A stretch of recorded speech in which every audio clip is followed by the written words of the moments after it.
feel like we can, it's 1:30. It's 1:30 light. We're close enough. Yeah. Done trickling in. Okay, I'm not going to be heavily reliant because I like to go off on tangents, so I don't do a presentation ahead of time because then I would have to stick to what I thought I was going to talk about, so we'll see. My name is Camilla Mortensen. I am editor at Eugene Weekly. I am on the board of the Highway 58 Herald. I also do advising for the Lane Community College Torch and teach at the U of O, which could mean I'm really organized or could mean I'm really not. You'll just sort of see as we go how that works out. And I have both taught and taken courses on solutions journalism. And so that's where we are going to begin. How many, by the way, are familiar with solutions journalism, at least a little bit? Okay, great. So, well, yeah, you are. I took his class. So, solutions journalism investigates and delves into the shared problems that a community might have, but it takes coverage a step further. Rather than focus on solely on a problem, what's going wrong, solutions journalism looks for responses to problems. And that's one of the things that I think starting off with solutions journalism takes people a little bit to adjust to, is that responses to problems are also worth covering, that what's going well is also worth coverage. I mean, you sort of get the complaint as a journalist where people like, you cover all the planes that crash, but you don't cover the ones that don't crash. And it's like, well, yeah, but they also don't crash all the time. But if you can find sort of a particular problem where you do see an endemic problem going on, and then you can look at what is going right, you can take it that direction. So comparison kind of works, kind of doesn't. While every rural community is unique, it's kind of like every family is the same, every family is a little bit different. They share certain problems across the board. So if you want to toss out some of the things that you all have seen in some of the communities that you report in, what are some common problems that you sort of see come up again and again and again? Healthcare access. Definitely. Wildfire, definitely. Food bank going. Lack of food access, or lack of healthy food access. Yeah. Where I live, we have $2 stores and $2 stores, 2 Dairy Marts, and a Buy Mart. And then there's one very small, and this is actually wound up being a solution, is once the only grocery store in Cresswell closed down, the community came together and they actually founded a little market where the farmers actually will sell their meat and other products. But a lot of towns, you have to drive 40 miles into town to get anything that's not frozen food from dollar store, which also takes SNAP, which helps. We have a dairy market. Yeah, see, Pleasant Hill has a dairy market with organic food. Cresswell, we're rolling with the tuna sandwiches. Other things, what else have you noted? Housing, definitely. Wi-Fi access sometimes. You sort of run into the problem of the last mile. So I don't know where Oak Ridge is now, but some years ago, basically the main high-speed wire line went through Oak Ridge, but didn't tap in to Oak Ridge. We finally got that. You finally got that? Which that actually creates, if you don't have access to that high-speed internet, you often have trouble also with the healthcare access. You can't do Zoom appointments, and actually hospitals and clinics cannot access that. So those are all sort of ones that sort of every community gets same, but every community a little bit different. So taking a solutions approach to an issue gives readers a look into the problem, but also into the possibilities associated with that problem. People tend to have 2 main reactions to the idea of solutions journalism. First, and actually this was mine, which was like, I've already been doing that. I've been writing about solutions all the time. Or second, they think it's biased or advocacy journalism. So in the case of, I've been doing it already, there's a couple easy traps that you fall into when you are covering sort of solutions without really thinking about it in terms of the sort of the depth with that sort of response where folks are like, it's just advocacy journalism. Couple traps you fall into. So you'll sort of cover someone who's a local hero. They're the ones who stepped in and they saved everything. But without that local hero, is it really a solution? Possibly an odd comparison, but if you study religions and cults, which maybe I studied in the past. If you study religions and cults, if someone is a charismatic leader and they have a group that follows them and follows their beliefs, that is actually the definition of a cult. So it is led by a charismatic leader. If the charismatic leader dies and the cult dies along with it, or dies, well, sometimes they do die along with it, but sometimes the cult will die away once that person is gone. Think of the Hale-Bopp Comet folks, some other ones. Then it is not a religion. A religion can start from a charismatic leader, and then it keeps going. So if you can argue, for example, that Christianity started as a cult, if you wanted to go that direction. The Buddha, again. But it's only a religion if it keeps going beyond the charismatic leader. So if you have this one hero who showed up and changed the world, and then once the hero is gone, the solution is gone, that's not really a solution per se. Another one would be sort of like the silver bullet, like something just comes in and solves the problem. Money is the best example of the silver bullet. If money, cold hard cash, was a repeatable solution, rural news outlets would not be struggling. We wouldn't be like, how do we fix this? Yes, we fix it with money. Great, that's not actually a repeatable solution. It is something that, again, folks are working on, transitioning to nonprofit, et cetera, and those can be part of the solution. But again, just someone showing up and giving cash, that's not repeatable. It's like you can't just go from Highway 50 Herald gets a bunch of money, and then the Cresswell paper is like, do I get some cash? Not a solution. As for bias and advocacy, covering the solution to a problem is news. Solutions journalism is not saying you should do this. It's saying it has been done, and it lets the readers say, hey, we could do that here. Good solutions journalism investigates. So back in 2015,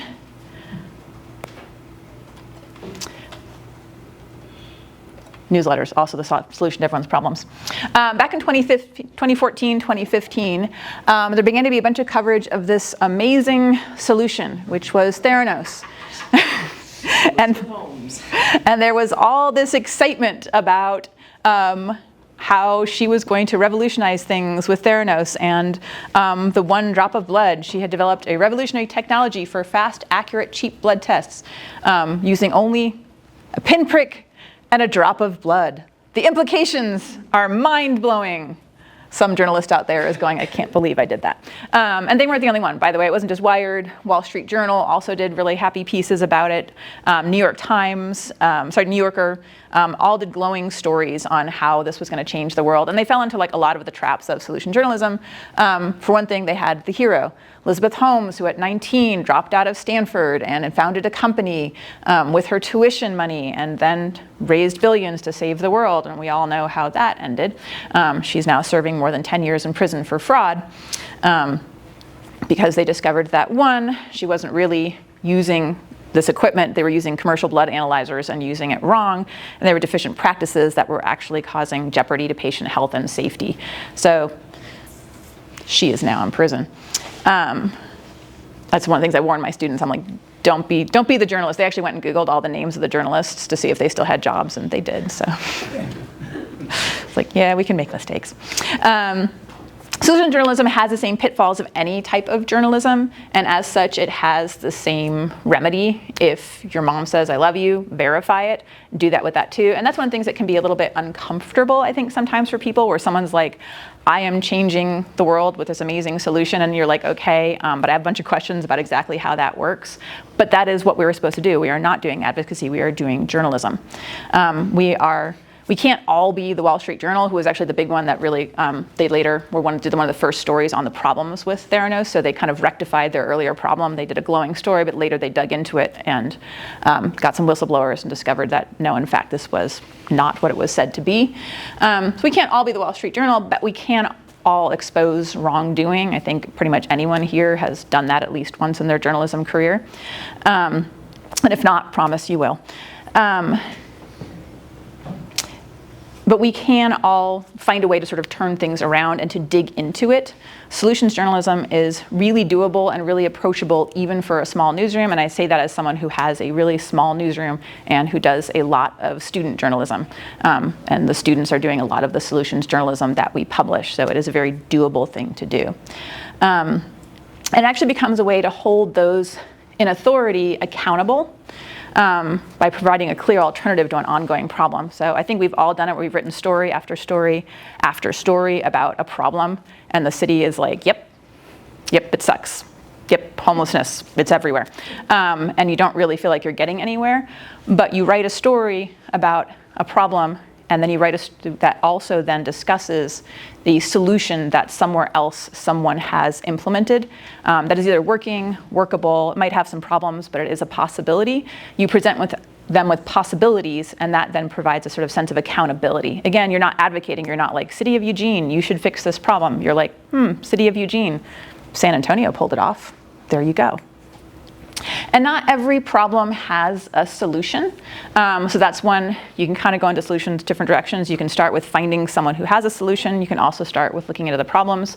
I've had it where I've assigned solution stories and we couldn't find the solution. So as I was driving here along the Mackenzie, looking at the after effects of the 2020 wildfires, one of the issues along the Mackenzie, some of y'all might know about, is septic tanks. All these houses were built with septic tanks right along the river, and I think it's like 1 in 4 septic tanks will fail.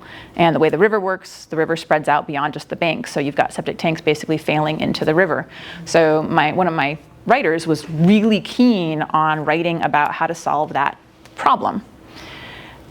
And we literally were not able to find a solution to it, because the solution was to like spend a bunch of money and get better septic tanks or better systems, and they could not find anything. So there was still a story there, because there is reporting on the problem and also sort of reporting about the land use and such as they're doing into the rebuild.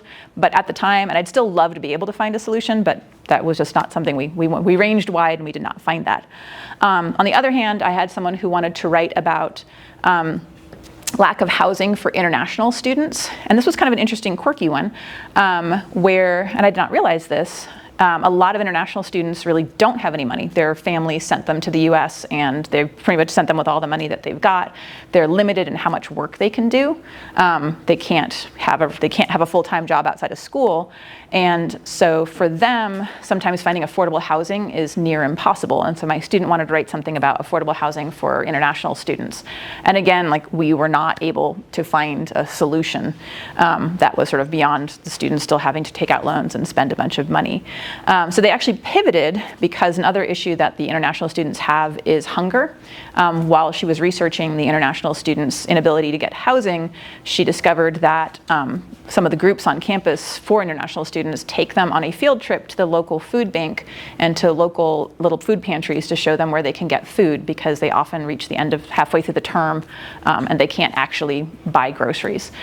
So she wound up sort of doing her story sort of on that instead, and something called duck bucks, where students can contribute their money to help other students have money on their card and get fed. Later, we actually found a program where they were actually putting older community members together with international students, so community members who were not ready to move out of their home and lose their independence, and they would actually do more inexpensive rentals for international students. So we did find something later, and that was great, but at the time, like, it really took her a while to dig something up. Yeah, I'm like, I don't know how I didn't think of that. Yeah. And actually, a lot of times, the way you find solution stories, by the way, is people in the community. So it was actually someone I knew who had an international student living with her, and I was like, how did that work out? The concept of solutions type reporting, also called constructive journalism, has actually been around for a long time, and I'm gonna peek away from her lovely eyes. I was Googling her, and they're like, Elizabeth Holmes is jogging and lifting weights in prison, and I was like, it's an update, I suppose.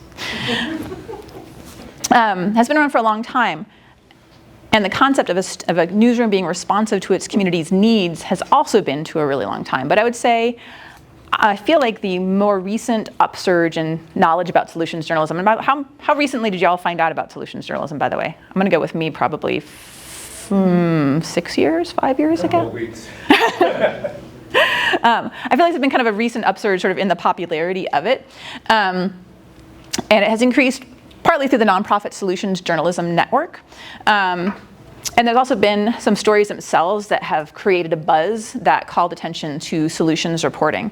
The one that I'm most familiar with is in Lane County, Oregon, where I'm from, the Cahoots program, and that name was on purpose because there were a bunch of hippies who thought it was really funny that they were going to be in cahoots with the police. So it's crisis assistance helping out on the streets, and they really kind of had to struggle to get that one, but they did. It's a long-time innovative program that interacts with the public safety system to provide mental health first aid for crises involving things like mental illness, homelessness, and addiction. They have vans that they would drive around in. They had things like water. They would pull in if someone called the police and didn't need police intervention. You would call in cahoots, and they would come in and sort of have a conversation, see what the person needed, maybe get them some water, often just sort of calm them down, provide medical assistance. They were affiliated with Whitebird Clinic, which is a nonprofit, low-budget healthcare clinic for folks. So we'd been covering cahoots for a while. We'd sent reporters out on ride-alongs, but it was like so right in front of our face. I wasn't really thinking of it in terms of a solution because it just existed in our community. And that was a good lesson for me to sort of go back and look at what I think is perfectly normal, but maybe doesn't exist in other communities. It became a model for that. It is, and that's what really sort of took off. So the New York Times did a big story about it. And they took a very solutions-oriented approach to it, and the program started getting nationwide attention. It got so much nationwide attention that they actually literally had to bring like a media person in because they were getting so many calls that they couldn't actually handle it. Led to a number of people doing solution stories, led to similar programs across the country. It was also sort of it was the right story at the right time. It was also starting the height of Black Lives Matter, where people were sort of looking for different approaches to policing, and cahoots was like such a great approach that was sitting there right there in front of people. Led to federal funding through a bill in Congress, which then led for funding for other like programs. So the coverage had impact, and impact is something that we look for as journalists, is to sort of be that change without, again, no one was saying you have to go do this. They simply said, look at this fascinating program that Eugene, Oregon has. Another one that I didn't see because it was sort of right in front of me, I was speaking to a friend of mine who does homeless advocacy in Indiana, and she was talking about how the homeless folks there, what they do during really cold nights, which was freeze. And I was like, you don't have warming centers? And she's like, what? And I was like, we have warming centers. Like, that's what we had a former military veteran die on the streets of Eugene because at the time the only place homeless folks could go was, did not allow you to be drunk or drinking or using, and so he could not go in, so he froze to death on the street because he had been drinking. He turned out to be a friend of one of the county, had been served in Korea, I think it was, with one of the county commissioners, and everybody was really shocked, and so they then created this idea of Egan warming centers, which are these sort of pop-up warming centers for folks, which is then, with climate change, also transitioned to us having now cooling centers as well that folks can go to. I just thought it was like, oh, Eugene's slow to it, we've only been cold, we don't get cold that much. My friend in Indiana was like, we don't have that, that's an amazing idea. And again, one of those things that's right in front of me that I've seen for forever but didn't realize that you could grab that, and that is a possible solution another community could look at. Or something for us to focus and write about so another community does see that it's something that we are doing. Not call attention to it as if it's like an everyday thing, but sort of point out how that program can be and how it works. When you're looking for solutions, it might be a solution in your own city or town that, again, right in front of you. You also might, if you're looking from the problems approach, you might also look out to other places. Okay, you've had this problem. Are you able to fix this? Have you been, or are you taking steps toward fixing it? So, and that might be another city, it might be another country as well for looking for an innovative solution to things. One of my first solution stories, which I did before I really knew what solutions journalism was, I kind of lucked into not screwing it up too badly, was about the very ballyhooed announcement that Salt Lake City had solved homelessness. Do y'all remember that? Like they had solved homelessness. There was actually like a, which was the comedian. One of the comedians, I think it was Colbert or whatever, did like a little thing on it, sort of making fun of it, but also showing what it was. So some like 10 or more years ago, Salt Lake City solved homelessness. Everyone picked it up that it solved homelessness. And I happened to be going to Salt Lake City.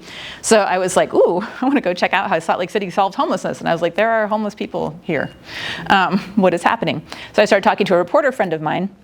And what they had done, and this is something to think about as you're doing solutions covered, is they had solved a slice of the problem. So you cannot always solve a huge portion of the problem, but you can address a slice of the problem. And that's something that solutions coverage can do, is not look at the giant problem, but look at that small piece of this. So in the case of Salt Lake City, they had started a Housing First program that addressed specifically chronic homelessness. So, and the idea of the Housing First was simply, this also would have saved Major Thomas Egan, is providing housing for people first and then addressing things like drug use and mental health and other types of issues. So They had a very small portion of it. Other cities have done this for targeting veterans, that type of thing. So again, they didn't solve homelessness, but they did make a really good inroad into homelessness. And I noted while I was there that one of the things that they were doing well that I wasn't seeing in Lane County and was interested in calling attention to was when I talked to the guy who sort of had begun implementing the program, is he did say, and this is something we could not duplicate, that it really helped to have a lot of LDS people there because they were used to working together well. But what Lane County wasn't doing was working together well. So we had all these different spotty groups of people that were looking at homelessness, but not actually coordinating. There was a poverty and homelessness board that half the groups didn't know was actually existent. So that was something that I could then sort of point out that Salt Lake City was doing well in the sense it wasn't just LDS, but that they really did have buy-in from all levels of government and brought in nonprofits, and they actually did a little bit more working together. One of the things that the Solutions Journalism Network has done that has strengthened it, and probably would have helped me when I was trying to do my first solution story, is they've given it a rubric. Something that you can sort of follow and you can look and you can check and see how you are doing.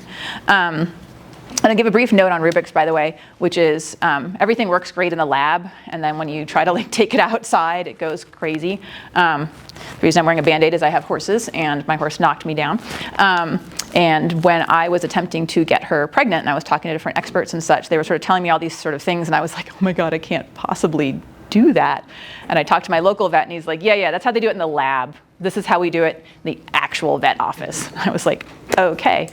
True story, not a solution, but we infused my horse's womb with kerosene, and that actually got her pregnant. Long story. Yeah, not a solution. Interesting side note. I'm good at this. So things can be solved sort of easily in the lab. So things you can point out exactly how things are supposed to be done. But sometimes when you're out being a journalist out on the street and doing things, you do have to sort of figure out how to go. So they will talk about, and if I was better with projections, I would pull it up, the 4 pillars of solutions journalism. They are, quickly, and I'll get into each of these, a response to a social problem, insight into lessons from that response, evidence of the effectiveness or the lack of it, and then also the response's limitations as well. So the response to a social problem, start off being skeptical, doing the digging. Again, this is where solutions is not advocacy journalism. It is something you have to dig into. And also don't be discouraged if the solution isn't perfect, or think that you can shoehorn one solution from one region to another. Like there was no way that I could grab and be like, LDS folks will solve homelessness in Eugene because they did a portion of it in Salt Lake City. You can't actually do that.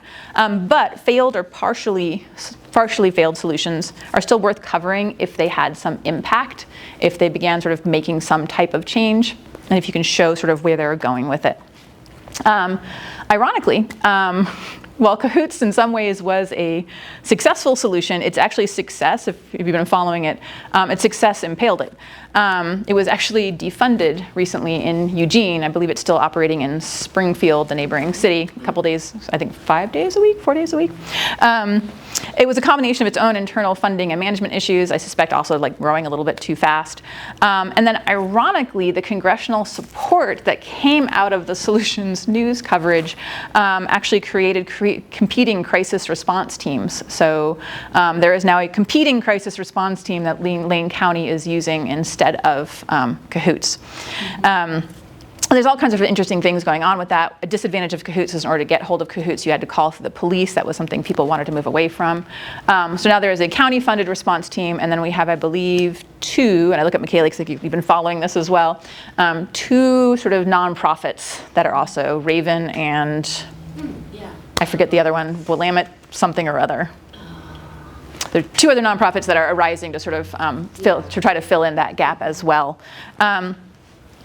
But even though Cahoots is sort of the victim of its own success, it was still a successful solution and one that has led to have a lot of impact solutions across the country.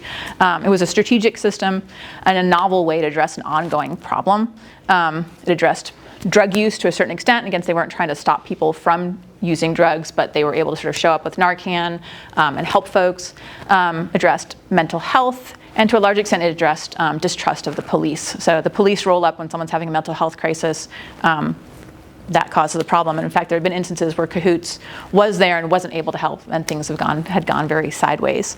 On the insight, solutions reporting should offer insight, should break it down and explain it. That's a huge portion of it. It's not enough to be like, oh my God, like they made a change. You need to walk through how that change was made, make the response relevant and accessible to others. Not all solution stories need to have a narrative, but it's one spot that you can draw people in.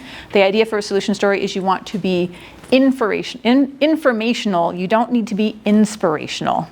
Let people take their own inspiration from it. You're providing the information. Big one, look for evidence. Data, qualitative results that show the effectiveness or the lack of it. And also, is there quantitative result as well? So there was a solution story out of Eastern Europe I was looking at recently where they were going into brothels and talking to women and trying to help victims of sex trafficking. They might only help one victim every couple of months, a couple a year. It was a very low in terms of the actual data and results.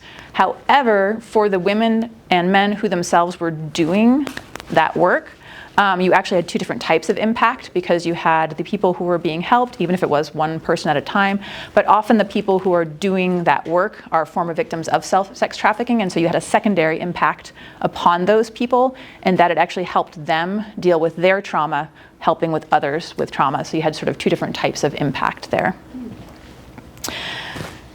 And then, again, report on the limitations. Not all solutions are perfect. So in the case of this particular one, there was a lot of effort from the volunteers for probably what is like relatively small data impact. So there were limitations as to what they were doing and how they were doing it, but nonetheless, still a solution worth looking into. I'm going to pull up this one. And not her again. That one, I'm going to start off with.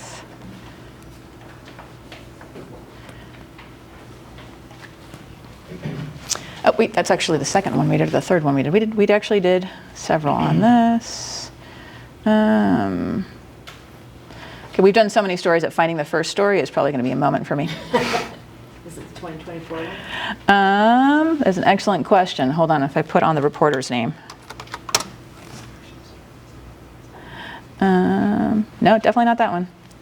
Let's see, that one. Oh. Thank God. Okay. Whew. Knew I had it somewhere. So a couple years ago, a friend of mine who actually is a fellow journalist, she lost her adult daughter very suddenly to an overdose. She actually lives in another state, and her daughter lived in Portland, and she had to deal with all the trappings of her daughter's life.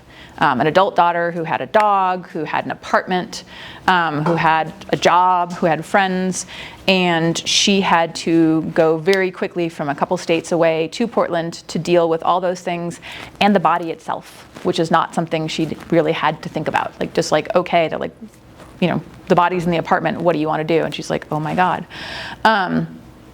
She had to find a home for the dog. She had to do, again, all the different things of an adult child's life that she had not thought about. Portland had a program called the Trauma Intervention Program, which trained volunteers, many of whom have gone through trauma themselves, to show up to the scene of a tragedy and to guide survivors through the steps of dealing with these things. They literally call it, I think as we have the headline up there somewhere, emotional first aid is what they call it. My friend praised the program and what it did, and was just like, this was like an emotional lifesaver for me, like, because she was really close to her daughter. Her daughter had been going through addiction treatment. It just was devastating for her.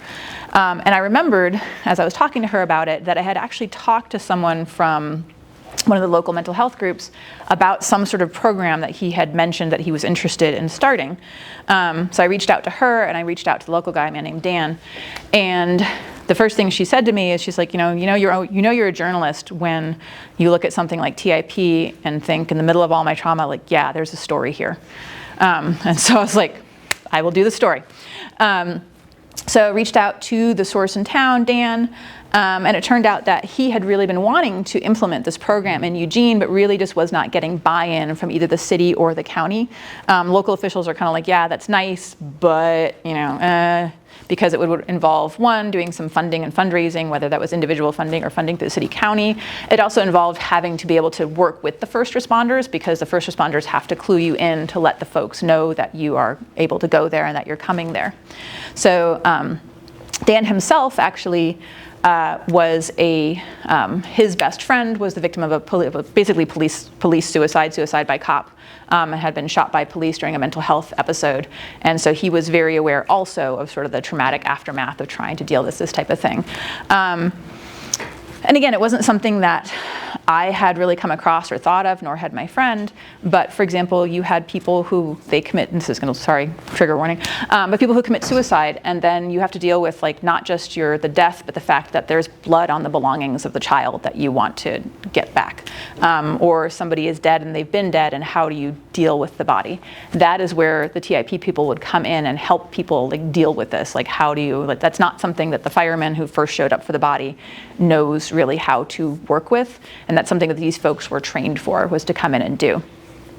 So we did the solution story, and I think I mentioned before I have a small newsroom. We work with a lot of students. So Ella Hutcherson was one of our students who did this story with Catalyst Journalism Project. And she did a really nice story on it, talked to Dan, talked to these other folks, and we did not ever say that this should be done or that it had to be done. We simply showed that it was done. We talked to the folks about what they saw as possible. And within a year, Lane County had launched its own trauma intervention program, which now is going on to several years in. And because I think one of the things I always tell my students is if you open the door, you got to close the door. If you open the window, you got to shut the window. We didn't just do the story and drop it. And I think that's another thing that makes people skeptical of solutions journalism. You sort of drop it and run off. We kept actually pursuing the story, which is why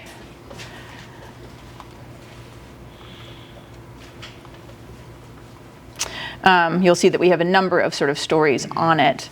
Sort of over time, we had stories about sort of when it launched, and we had stories. We actually did one. Conveniently enough, we did one this week. So this first one was actually they invited our reporter on a ride along. And just sort of she spent like a couple days going along with the TIP people. And this is like the weirdness of working in a local newsroom. She spent a couple days working with them. She learned all about how they were doing and how they were doing it. And then shortly around the time her story about it published, sorry, all you can see is like a giant blob. Around the time her story published, we actually had someone overdose and die in front of the Weekly's office. And she was one of the first people on the scene, and she was, on the one hand, sort of completely freaked out, and the other hand was like, I've been riding along with these people, here are the things we do, because she was, I think, the second person there, and the first person there who had a son similar age to the guy who had died was freaking out. And so she was able to sort of draw upon that a little bit, which was not something that we had thought would happen when she did that particular story. And one of the things we also learned in the course of this is some of the funeral homes actually resented the idea of the TIP program, and they were some of the people that were pushing back against it coming. Didn't see that coming. They see themselves, in our case, as the people who should be on the scene dealing with the body and talking to people. What they weren't thinking about, however, is for some people, like seeing someone from a funeral home roll up is intensely traumatic and not something they can deal with. And so having someone who's like, hey, my mom died like this too, coming up was sort of a much more natural sort of interaction for them to have. Also, one of the things that TIP does is it's not just the person who lost, like in the case of my friend, it's not just the person who lost the daughter that has things that they are dealing with. It's also sometimes the person who is first on the scene or the person who witnessed something. Those folks often also need someone to talk to and sort of help them figure out how to process or figure out who to go to. And also in secondary impacts, because so many of the volunteers are former people have had trauma as well, they are able to work through some of their trauma as they talk to people.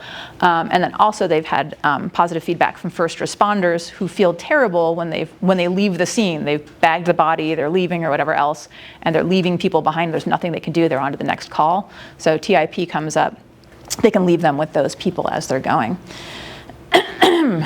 Taking a pause. I always tell my students I talk really fast, and you get used to it about halfway through. Excuse me, you mentioned coming back to the story. Could you explain how you do that? I mean, you make a note in your calendar? Yeah, so in that particular case, I try to I sort of keep a list of things that we have done and sort of check in with my sources periodically to see if there's anything new on that particular one. So I kind of have like a little bit of a run sheet where I'm like, what have I covered in the past? Because I think one of the things that I've seen folks complain about, especially in terms of daily news, is like they come in, they do the story, they leave, and they don't ever come back again. And so one of the things that we try to do is sort of follow a story along. And readers like that. You sort of like being able to come back and come to a story again and again and sort of see where things went. It's like, okay. It's kind of like when people used to cover the crime and they would, in way too much depth, and they would arrest someone, and then there would be the story of the arrest and like never what happened later. And that would be hugely problematic. So in these particular ones, if we have done something where we're sort of presented a solution, the city does it, then it is also then good to go and see like what were the limitations, what is working and what is not currently working right now.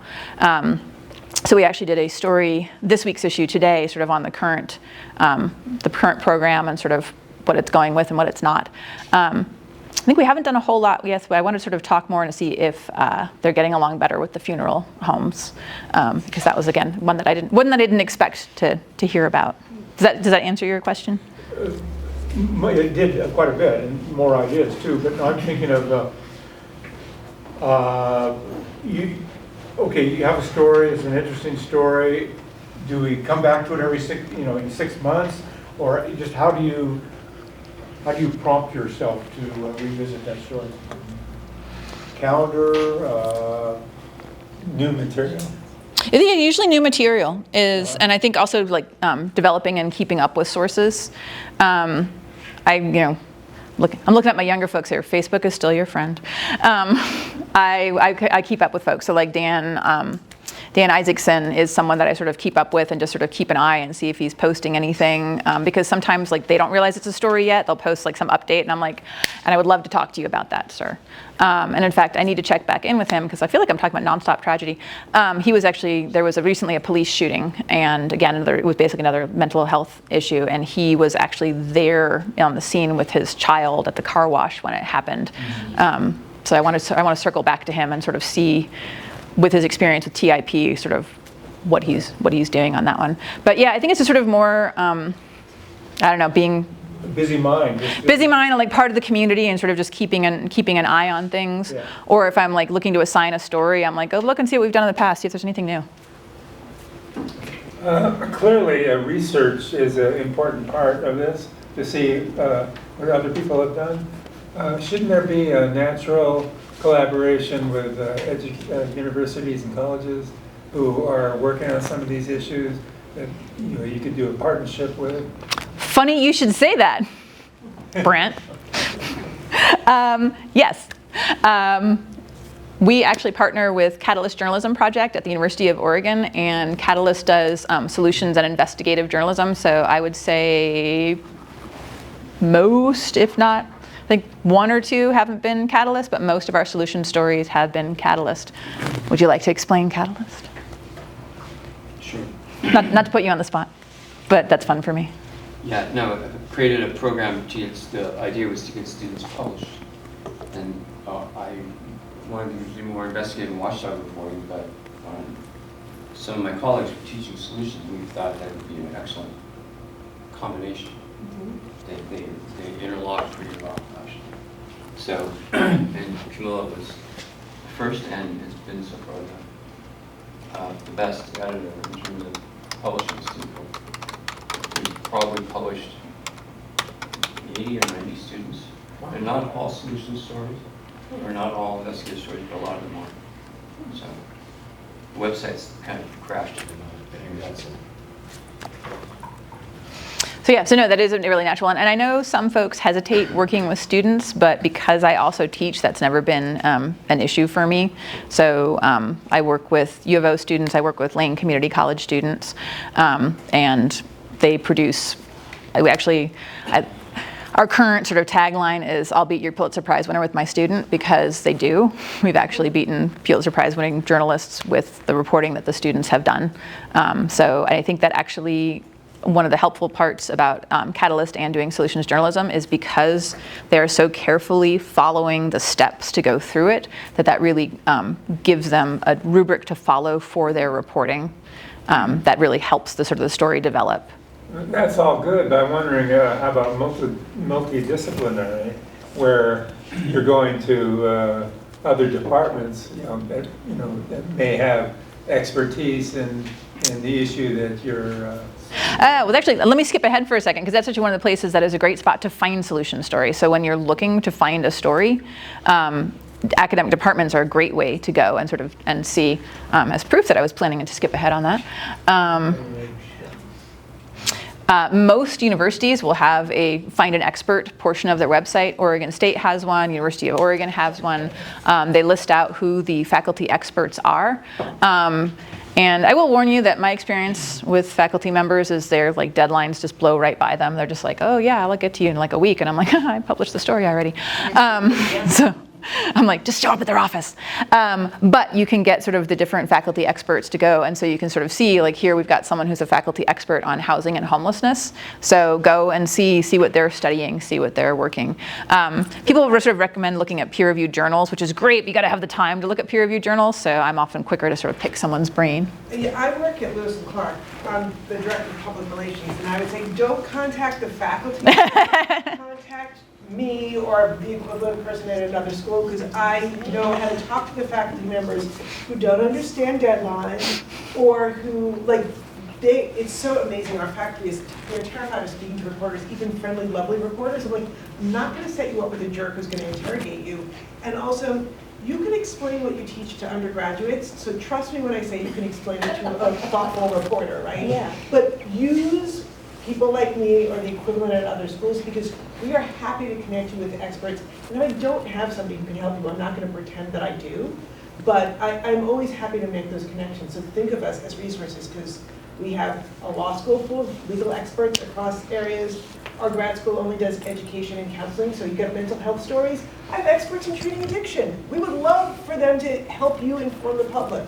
And of course, undergraduates across every field, science, psychology, poli-sci, art as well.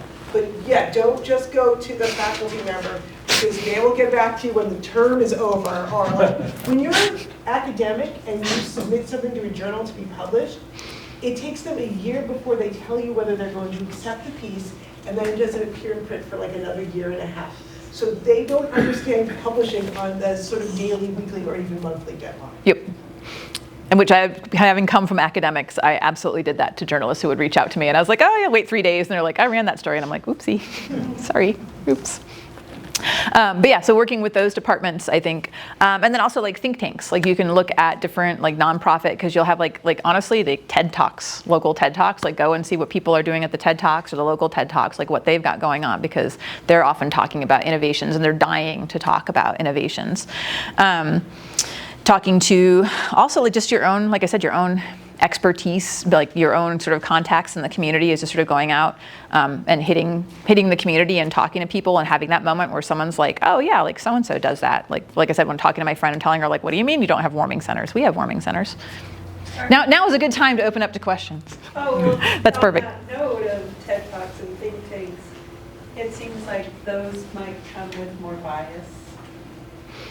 I mean, I think anytime you're going to someone who's like, oh my God, I've solved a problem, there's going to be, and that's where it comes upon us to start asking those questions and doing the digging and kind of coming back and being, getting more detailed. There's a solution story that we've had a student working on for a while, putting Brent on the spot again, about a prenatal group, and they're really bad about answering questions. And so we haven't run the story, because what they want is this great piece about how they're so cool, and I'm like, but we need to know how you're cool, and what are the numbers, what are you doing, how is this working, and so that's one we haven't been able to run yet. So yeah, they are going to be they are going to be wanting to promote their cause, but that's where we approach do-gooders the same way we approach someone who we see is doing something wrong, which is ask the difficult questions to really suss that out. Could you talk more about how watchdog journalism and solutions journalism can interconnect and, I think you said that, interlock well with each other? I can, or you can. You're doing great. that awkward moment. You're giving a presentation on something whose class you took the class. Yes. Trying to think of where to start on that one. Maybe a real life example is fine too. I think the one that's bringing to mind is actually the community court one. So we ran a solutions piece on the community court in Eugene, which is sort of, kind of basically like a drug court and that other thing where the idea is that it was going to keep people from cycling through the justice system. And the city was, there was modeled on, I think, one in Idaho. I have that like news amnesia where I run the story and then I have to remember what we put in the story. It was modeled something in Idaho. It was seen as a very successful model. We did a story on it. But then one of the things that, as it sort of went over time, we wanted the data. Like what are the numbers? What is the solution? Are folks, is this improving? Are folks cycling in and out of jail, or is this stopping people from cycling in and out? And the city was like, no, we don't have the data yet. I remember Brian will sort of prompt my mind. It was like they didn't have the data, or if they had it, they didn't want to give it to us. So the investigative portion is they scraped court cases and tickets. Because the data was there, the city just wasn't crunching it, so Catalyst crunched it instead. And it turned out that the community court really wasn't actually turning around that many people, that you did have quite a bit of recidivism. That was what was going on with those folks. Someone from the city reached out and they're like, can we have some of that data? Like, where did you get that from? It's like, talk to your people. So we did sort of an ongoing series of stories sort of bouncing back and forth between the solution, but then also, and there was an argument to be made by some that, okay, even if quantitatively it wasn't a remarkable solution, qualitatively you were saving a couple people, and wasn't that better than saving nobody at all? One thing that I'm wondering about and have been thinking about is like how to bring solutions elements when you have like shorter deadlines or like not as many resources. So Yes. I'd like to hear more about that. So one of the things that we've had a long time at Eugene Weekly, we used to be called What's Happening. Sometimes I want to bring that back just because it cracks me up. And so for the longest time we've had a column called Happening People, and it's a really short, really bright little column, and it's about sort of change makers in town. I use that as kind of a feeling out to see if something might be worth a solution story, or if they're just kind of like, a one-off hero type thing, because it gives people a chance to start digging into someone who is supposedly making a difference. And while they're doing the digging, they have an opportunity for a short, bright story that is like, oh, here's this person, here's a photo. They're really short. They're like 300, 400 words. Readers love them. We have a columnist that does it. Then we also have some of the students sort of do these sort of little just like one-offs, like here's this nice little story. So we had one about some woman who's working on a project to help homeless youth. And we did a short little bright column on her, but we're slowly digging to see if what she's doing is actually going to make a difference. And so someone who's got like a small newsroom and it's like, I can't spend 3 days on a story that doesn't become a story. You do have that sort of smaller, brighter story that I kind of use as a kickoff, which not really, I'd say, true solutions journalism, but it's a way to let folks work on the solutions journalism piece while still having, feeding the beast, as they say. Kind of a basic question, but what is and might be AI's role in solutions journalism? How much time do we have? I know, I'm like, ugh. One thing I think that can be useful is, so one of the things that Solutions Journalism Network has is they have this story tracker where they let you, you can type in sort of like what type of story you're looking for. You can even do it like length, or if you want to watch video, or if you want to like read the story, etc. And you can submit stories to the tracker. Also, sometimes they seek out stories. Like at one point we had done a story about an electric bike program in Corvallis that they had that we didn't have in Eugene, and we weren't even thinking of it as a solution story, and then they reached out and they're like, oh, we're adding this to the tracker, this is great. And I was like, oh, okay. Didn't see that coming. So I think one thing, sort of AI helping in the sense of just sort of tracking some of these stories, because not all journalists doing solutions journalism call it that, or even think of what they're doing as solutions journalism. So that's my off the top thought. And research. I don't know how to ask. This is a funny question to phrase, but I feel like when looking for solutions, you would default to solutions in either topics or areas that you're just like interested in. Like my brain's already like going to like education solutions. So have you ever had an example, especially working with like Catalyst, a U of O student, of a solution that seemed to be working in an issue that maybe just like a certain level of like, I don't know, like Oregonianness, you were like, no way, that's a solution. That like, I don't know, it's funny because it's like a moral thing. I don't know if it's a moral thing or just something that was really surprising that you were like, you could tell there was a certain level of just like, you couldn't believe it. Maybe it's looking internationally. I mean, I think my first thought was one that's like not a great example, but the former city manager of Eugene was, I think, kind of a dick, and really kind of military oriented and not. I don't know. I didn't think much of him. And then one of the first Catalyst students, I think it was Morgan Theophil, did a really great story. It's called Homeless Youth on the Ran, and it was about a app that was part of this program called 15th Night. And it was that I guess like the first 15 nights are the most important for kids getting kids who have been runaways. And it was something he, I guess, had talked about, but I had never looked at him. And so I was like, oh wow, he's actually involved in a really cool program. Like, huh. Didn't see that coming. Didn't think he noticed that there was homeless youth. That's not quite what you're saying, but That's exactly where I was like, I was like, in my mind, there's got to be something that feels like surveillance that I would just be like, this would never work. But there are examples of like apps and things that help track people and community. Like I think that's a good example. Yeah, or like another one, which was kind of a weird one. I was doing something on toxics and oil trains, and I was trying to figure out what were on trains and didn't realize that like no public records request was ever going to give that. And there was an app that you can actually type the numbers in, the UN number. So they always have that if an oil train or any sort of hazardous load is being transported, they have to have a card on the side of it in which they give a number, and the number translates to what they're transporting. And so you type this number into the app and it tells you like what hazardous chemical they're transporting, which is fascinating because I never knew how many like really wretched things they were driving on trucks through cars through town. I was writing that down because like I wish to know. And again, that was like not entirely a solution, but just kind of a little odd sort of like, oh, like okay, like I didn't realize I could actually track this and see what was going on in there. Do you have to approach narrative tension differently with this kind of storytelling? Like, how do you pull people in when you've disclosed to them, like, this is a solution? You know, you kind of like, I don't know, that was my thought. I was like, how does the narrative part of it work if you're informationally kind of at the front telling them, here's a solution and here's everything you need to know about it? I mean, there's different structures for it. I always tend to, my full disclosure, my background's in folklore. I always tend to veer towards the narrative and starting with a narrative and sort of drawing in. I mean, you can start with a solution, you can also start with the problem. But really, I think the bulk of the story is the explanation and the walkthrough of sort of how this came to be.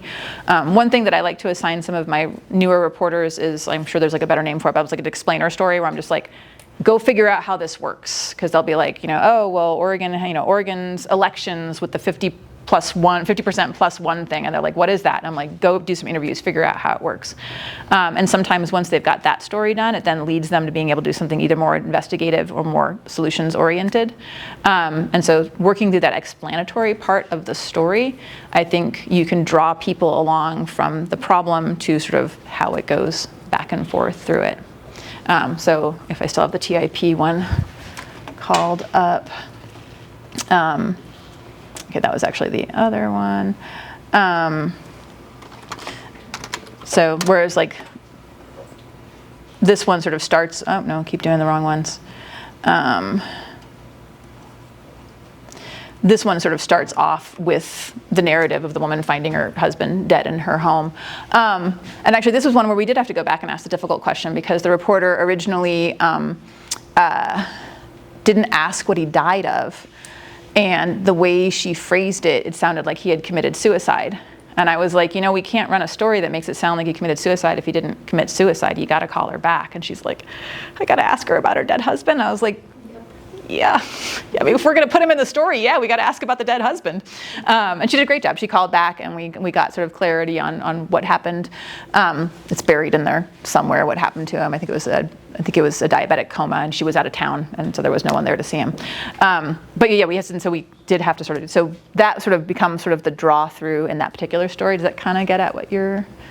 Yeah, I guess it would vary from story to story. Yeah, and like I said, some of them don't really have as much of a narrative, some of the shorter ones, because they don't, kind of get into your question earlier, they don't all have to be sort of like really long story. Like some of the Solutions Network stories, like they're like 5,000 words, and I'm like, dude, I can't fit 5,000 words in my paper right now. And readability wise, like 2,000 words, or sometimes just like, shorter sort of quick ones. Like I think the homeless youth and the RAN one was maybe 700-800 words. And even though we talked to some of the youth that had used the program, but they weren't sort of a very long narrative on it.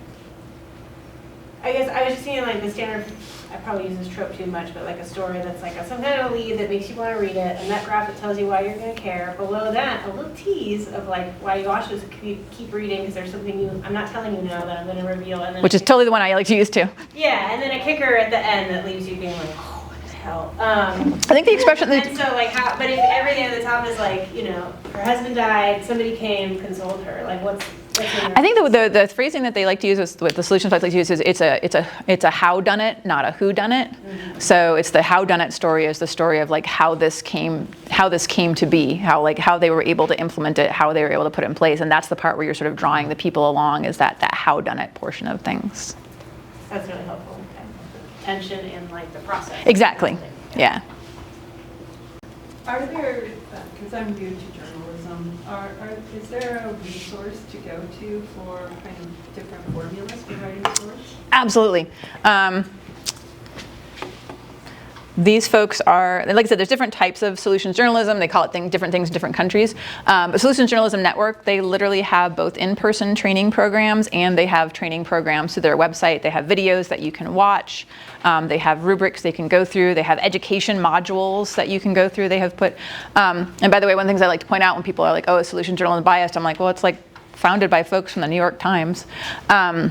They actually had an ongoing column for some years, I think it was the Fixes column, in which they would do different solutions stories, and you can kind of go back and look at that column too for some of them. But yeah, they have tons of programs. They'll train journalists, they'll train educators, like I said, and they will give fellowships and stipends for that kind of thing. I went through like they had like a lead, I don't know if they still have it, a lead program, and so that one gave me $1,500 to like figure out how to teach solutions journalism to community college students. But they do have these like different training. Here we go, the learning lab, with webinars, toolkits, the whole 9 yards. Also, even though they're the evil empire, Google actually has some pretty good, Google, according to the guy at Google I talked to, feels kind of bad that they screwed over journalism. And actually they have a lot of their GNI program, also has a lot of training programs for journalists. And then, are they talking at this conference, the folk from Uplift Local? Uplift Local, where they're doing the citizen journalism training? Yes, I'm part of that. Oh, awesome, yeah. So that's another one that's I think a really, Yes, they offer free training. and that's based here in Oregon, so that's a really cool one too. Since we started late, I don't know how late we're going. I'm looking to see if there's anything else I missed on that one. I could probably go on and on. But unless there's no other questions, I can stop now, or I can answer individual questions. But I think the main thing I didn't really get into a whole lot would be, to mention briefly, like that problem slice portion of things. Like, don't worry about trying to solve the huge problem, like looking at the portion of the problem. Sure. We need to